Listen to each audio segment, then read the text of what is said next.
আসসালামু আলাইকুম প্রিয় ফুটবল ফ্যান্স। বিশ্বকাপটা একেবারে দরজায় করা নাড়ছে, তাই আরও একবার বিশ্বকাপ উন্মাদনায় আপনাদের সাথে যুক্ত হতে চলে আসলাম। এই মুহূর্তে দাঁড়িয়ে আর্জেন্টিনার বিশ্বকাপ স্কোয়াডকে কেন্দ্র করে নিশ্চয়ই আপনাদের মনের মধ্যে অনেক ভাবনা আছে। একটা বড় স্কোয়াডে কিন্তু স্কালোনি আপাতত ঘোষণা করে রেখেছেন।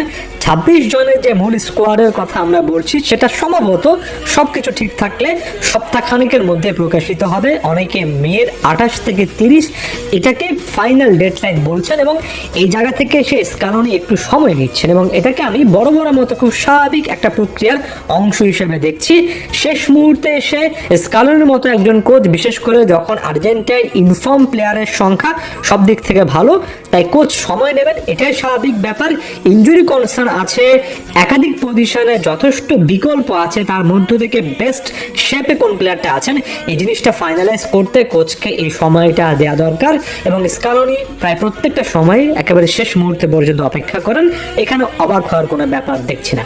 আমি মোটার আগে নানা পসিবিলিটি নিয়ে আজকে আলোচনা করতে চাই, তবে শুরুতে যে জিনিসটা অনেকটা নির্দিষ্ট করে বলতে চাই, আপনারা আর্জেন্টিনা কেন্দ্রিক প্ল্যাটফর্মগুলো যদি দেখেন, মূলত অনেক জায়গায় বলা হচ্ছে 22-23, কিছু জায়গায় ধারণা করা হচ্ছে 24টার মতো স্পটও নাকি একেবারে নিশ্চিত হয়ে গিয়েছে। নাম্বারটা 22, 23, 24 যাই হোক না কেন, মোটা দাগে এটা সত্য যে শেষ 2 কিংবা 3টে স্পট নিয়েই আলোচনা চলবে এবং এই মুহূর্তে আমরা যে এত ইকুয়েশন দেখছি সেই ওই 2 থেকে 3টে স্পটের জন্যই কিন্তু রীতিমতো যুদ্ধ চলছে।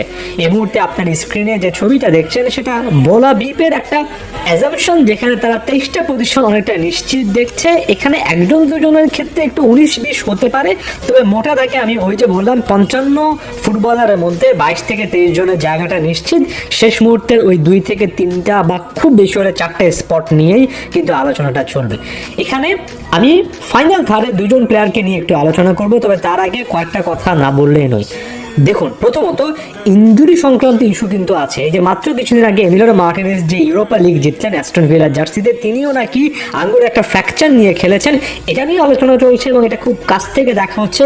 নিকো পাজের একটা ইনজুরি কনসার্ন আছে, তাই এই জিনিসগুলো থাকবে। এই জিনিসগুলোর জন্য একটু বেশি সময় লাগছে, এটা যেমন প্রথমত বললাম, তেমনি আমি একই সঙ্গে এটাও বলে দিতে চাই যে যতই ইনজুরি সংক্রান্ত ইস্যু থাকুক, এই প্লেয়ারদের মধ্যে যারা অনেক গুরুত্বপূর্ণ, যারা এমি মার্টিনেজের মতো, যারা নিকো পাজের মতো এমন টাইপের প্লেয়ারের জন্য তারা যদি সর্বোচ্চ ফিট না হন এই মুহূর্তে দাঁড়িয়ে, আমার কাছে এটা এখনই অনেক বেশি অ্যালার্মিং কনসার্ন নয়। কারণ বিশ্বকাপ শুরু হতে এখনও আর্জেন্টিনা সময় পাবে স্কোয়াডটা ঘোষণা করার পরে, বা এই মুহূর্তে দাঁড়িয়ে আরও 3 সপ্তাহের মতো সময় আছে। এই মুহূর্তে তার অবস্থানটা ভালো হয়ে আসবে এটা আমি আশা করছি। তাই এখানে প্রায় প্রত্যেকটা প্লেয়ারের ধরে ইনজুরি সংক্রান্ত ইস্যু নিয়ে এখনই অনেকটুকু চিন্তায় মরে যাচ্ছি, এই ভাবটা থেকে বের হয়ে আসতে হবে। হ্যাঁ, তবে কিছু জায়গা থেকে অবশ্যই কনসার্ন থাকবে, সেটা প্লেয়ারদের ইনজুরি নিয়ে যতটা তার চেয়ে বেশি করে তারা যে পজিশনের প্লেয়ার সেটা নিয়ে। যেমন গঞ্জালো মন্তিয়ারের যদি শেষ মুহূর্ত পর্যন্ত ইনজুরি সংক্রান্ত ইস্যুটা কন্টিনিউ থাকে, তাহলে রাইট ব্যাক পজিশনে এমনিতেই বিকল্প নেই। শেষ মুহূর্তে এসে স্কালোনির জন্য ইকুয়েশনটা অন্য কোনো একজন প্লেয়ারকে নেওয়ার মতো কিংবা আরও জটিল হয়ে যেতে পারে।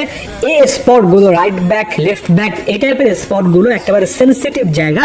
এটা একদম ধ্রুব সত্য যে আর্জেন্টিনার সবচেয়ে দুর্বল জায়গাগুলো এখানে। তাই দুর্বল জায়গায় যদি খুব একটা বেশি বিকল্প না থাকে, তাহলে সেটাই আমার কাছে ইনজুরি সংক্রান্ত সর্বোচ্চ কনসার্ন।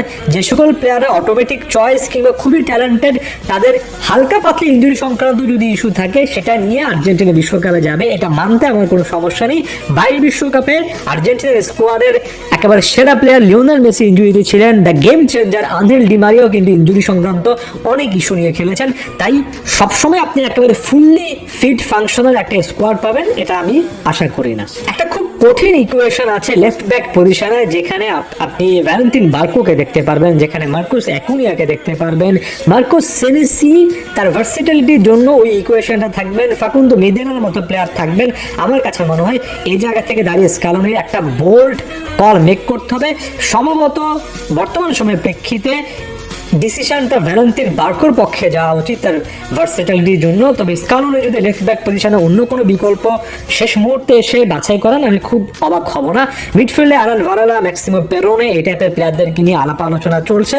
তবে আমার কাছে আর্জেন্টিনার মিডফিল্ডটা এই মুহূর্তে দাঁড়িয়ে যথেষ্ট কম্প্যাক্ট মনে হচ্ছে। স্কালোনি যে সিদ্ধান্ত নেন না কেন, আমার কাছে 19-20 সিদ্ধান্তগুলো খুব একটা বেশি ভালো, খুব একটা বেশি খারাপ আমি আলাদা করে এই পজিশনগুলোতে জাজ করব না। ফাইনাল থার্ডে এসে আমি দুজন প্লেয়ারকে নিয়ে আলোচনা করতে চাই। একজন হচ্ছেন এমিলিয়ানো বুয়েন্দিয়া, একজন হচ্ছেন মাতিয়াস সুলে, এবং একই সঙ্গে একই ব্র্যাকেটে রেখে ক্রিস্টিয়ানি কিংবা ফ্রাঙ্কো মাস্তান্তুনো এই নামগুলোও কিন্তু চলে আসে। তবে সাম্প্রতিক সময় রিপোর্টগুলো দেখছি যে একেবারে সারপ্রাইজ একটা কল হিসেবে এমিলিয়ানো বুয়েন্দিয়া কিংবা মাতিয়াস সুলে এই নামগুলো চলে আসতে পারে। সারপ্রাইজ কল আমি এজন্য বলছি, যদিও ক্লাব ফুটবলে তাদের সাম্প্রতিক পারফরমেন্সগুলো ভালো, খুব একটা বেশি আর্জেন্টিনা বা স্কালোনি সিস্টেমে তাদের নামটা দেখা যায় না। তবে ওই যে বললাম, স্কালোনি এমন একজন কোচ যিনি একেবারে শেষ পারফরমেন্স দেখে অর্থাৎ পারফর্মারদের ক্ষেত্রে যে বলা হয় you are as good as your last performance, সেই জিনিসগুলো দেখে তিনি কিন্তু সিদ্ধান্ত নেন, এবং সেই জিনিসগুলো দেখে সিদ্ধান্ত নেন বলেই পাওলো দিবালা প্রায় অনিশ্চিত হয়ে পড়েছেন, এবং এই কঠিন বাস্তবতা হয়তোবা শেষ মুহূর্তে এসে অনেকের মেনে নিতে বাধ্য হতে হচ্ছে। আমি এমি বুয়েন্দিয়াকে দিয়ে শুরু করি। এমিলিয়ানো বুয়েন্দিয়া যে ফর্মে আছেন সেটার সর্বশেষ পরিচয় তিনি কিন্তু ইউরোপা লিগের ফাইনালেও দিয়েছেন, একটা দুর্দান্ত গোল করেছেন এবং সব মিলে ম্যান অফ দ্য ম্যাচ হয়েছেন। বুয়েন্দিয়া পুরো সিজন জুড়ে গোলের পর গোল করেন, ব্যাপারটা এমন নয়। এই সিজনে সব মিলিয়ে 20টার মতো গোলে সরাসরি অবদান রেখেছেন, গোল প্লাস অ্যাসিস্ট। তবে বুয়েন্দিয়ার যেটা স্পেশালিটি, মূলত একজন ক্রিয়েটিভ প্লেয়ার যিনি কিনা অ্যাটাকিং মিডফিল্ডার বা উইংয়ের যে কোনো একটা সাইডে খেলতে পারেন, ফাইনাল পাস দেওয়ার ক্ষেত্রে, কম্বিনেশন প্লের ক্ষেত্রে, চান্স ক্রিয়েশনের ক্ষেত্রে, অ্যাগ্রেশনের ক্ষেত্রে সব দিক থেকে ভালো। এবং ওই যে আর্জেন্টিনার through ball, cutback, clever short pass, এই টাইপের একটা সিস্টেম আছে, সেখানে এমিলিয়ানো বুয়েন্দিয়ার মতো একজন প্লেয়ার কেন এতদিনে খাওয়াতে পারেননি, সেটাই একটা বড় প্রশ্নের জায়গা। তো উত্তরটা আপনাদের সকলের জানা। বুয়েন্দিয়াকে কেন্দ্র করে সবচেয়ে বড় কনফিউশনের জায়গা যেটা থাকে, একটা স্কোয়াডে যখন লিওনেল মেসি আছেন তিনি অবশ্যই খেলবেন, একটা স্কোয়াডে যখন নিকো পাজের মতো ইয়াং ট্যালেন্ট খুব একটা বেশি, ওই যে লিওনেল মেসির সাথে একই একাদশে দুজন নাম্বার 10 হয়ে যান, এমন একটা ইকুয়েশনে চান্স পান না। এবং যেহেতু নাম্বার 10 বেস্ট একটা সিস্টেম, এখানে আপনি ফাইনাল থার্ডে চাইলেও অনেকগুলো প্লেয়ারকে রাখতে পারবেন না। আমি প্রায় প্রত্যেকটা সময় বলি, আরও একবার বলছি, আপনার সিস্টেমটা যদি নাম্বার 10কে কেন্দ্র করে হয়, তাহলে আপনি চাইলেও অনেক বেশি উইং বেস সিস্টেমে ফুটবল সবসময় খেলতে পারবেন না। চাইলেও আপনি ফাইনাল থার্ডে অনেক সময় 3জন অ্যাটাকারকে নিয়ে, অর্থাৎ 3জন ফুল ফ্লেজেড অ্যাটাকারকে নিয়ে খেলতে পারবেন না, এটা বাস্তবতা মানতে হবে। তাই এই ইকুয়েশনে আর্জেন্টিনার আরও একজন নাম্বার 10 দরকার আছে কিনা, শুধুমাত্র এই প্রেক্ষাপটটাতে এসে একজন পাওলো দিবালা, একজন এমিলিয়ানো বুয়েন্দিয়া, এমন টাইপের প্লেয়াররা কিছুটা হলেও কিন্তু আসলে লাইমলাইটের বাইরে চলে যান। প্লে মেকার হওয়াটা কিছুটা হলেও তাদের জন্য কিন্তু এখানে খারাপ হয়েছে, কারণ আপনার কাছে সর্বকালের সেরা লিওনেল মেসি আছেন, আপনার কাছে নিকো পাজের মতো একটা অপশন এখন আছে। মাতিয়াস সুলের কথা যদি বলি, রোমাতে অ্যাডজাস্ট করতে একটু সময় লেগেছে, তবে সুলের ট্যালেন্ট নিয়ে আমাদের কারো ডাউট নেই। এই সিজনে সম্ভবত 11টার মতো গোলে কন্ট্রিবিউট করেছেন।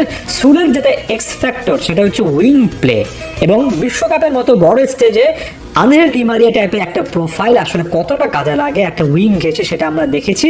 কোনোভাবে ডি মারিয়ার সাথে কম্পেয়ার করছি না, ডি মারিয়ার মতো ম্যাচ উইনার পারফর্মার হতে হলে মাতিয়াস সুলেকে অনেক কিছু প্রমাণ করে আসতে হবে। তবে ওই যে একটা উইঙ্গারের মধ্যে ফ্লেয়ার থাকে, একটা ড্রিবলিং 1 ভার্সেস 1 সিচুয়েশনে টেক অন করার অ্যাবিলিটি থাকে, এই জিনিসগুলোর জন্য মাতিয়াস সুলের মতো প্লেয়ার সবসময় একটা এক্সাইটিং প্রসপেক্ট হন শেষ মুহূর্তে। সেটাই কি একটা ডিসাইডিং ফ্যাক্টর বা তার পক্ষে আসতে পারে? আমি একটু আগে বলেছি যে আর্জেন্টিনা নাম্বার 10 সিস্টেমে খেলে, এবং এখানে লিওনেল মেসি থাকার পরে নিকো পাস যদি শেষ মুহূর্তে ইনজুরি সংক্রান্ত ইস্যুটা কাটিয়ে বিশ্বকাপে যান, এরাই কিন্তু এনাফ। তবে একই সঙ্গে এমন একটা সিস্টেমে হুট করে গতির জন্য, এমন একটা সিস্টেমে যে কোনো সময় আনপ্রেডিক্টেবল কোনো একটা কিছু করার জন্য আপনার উইঙ্গার লাগে, ডিমারিয়া প্রোফাইল লাগে। ডিমারিয়ার মতো কেউ না হলেও তার কাছাকাছি কিছু না কিছু একটা অ্যাক্টিভিটি করা লাগে। সেই জায়গা থেকে মাতিয়াস সুলে কিন্তু আসলে ওই বক্সটাতে ঠিক দেন। তবে একই সঙ্গে আমি এই জিনিসটা বলবো যে মাতিয়াস সুলের পারফরমেন্সটা আর যাই হোক, নিকো পাজের মতো একেবারে চোখ বন্ধ করে তাকে নিতে হবে এমনটা হয়নি। সম্ভবত ক্লাব চেঞ্জ করার মধ্য দিয়ে গিয়েছেন, একাধিক ক্লাবে খেলছেন, করছেন গত 1-2 বছর ধরে, এটা একটা ফ্যাক্টর হতে পারে। এগুলোর কারণে শেষ মুহূর্তে এসে স্কালোনি হয়তোবা তাকে বিবেচনা করতে নাও পারেন, হয়তোবা বুয়েন্দিয়ার দিকে যেতে পারেন, হয়তোবা তাদের দুজনের পরিবর্তে অন্য কোনো অপশনের দিকে যেতে পারেন, হয়তোবা অ্যাটাকে গুরুত্ব একটু কমিয়ে ডিফেন্স কিংবা মিডফিল্ডে আরেকটু গুরুত্ব বাড়াতে পারেন। তবে ওই যে বললাম যে অল্প কয়েকটা স্পট থাকলেও আসলে আর্জেন্টিনার কাছে ইনফর্ম এত প্লেয়ার আছে এই মুহূর্তে যে একজন কোচের জন্য এটা একটা মধুর সমস্যা। এই মধুর সমস্যা মেনে নিয়ে এই ইকুয়েশনগুলো স্কালোনি তার ভিউ পয়েন্ট থেকে কীভাবে সলভ করতে চান সেটাকে আমাদের সম্মান দিতে হবে। কারণ দিন শেষে স্কালোনি আর্জেন্টিনা জাতীয় দলকে যা যা দিয়েছেন তা আমি আপনি যতই আলোচনা করি না কেন কম হয়ে যাবে। একজন বিশ্বকাপ জয়ী coach, back to back Copa America জয়ী কোচ একটা দলের জন্য কোন ডিসিশন নেওয়া উচিত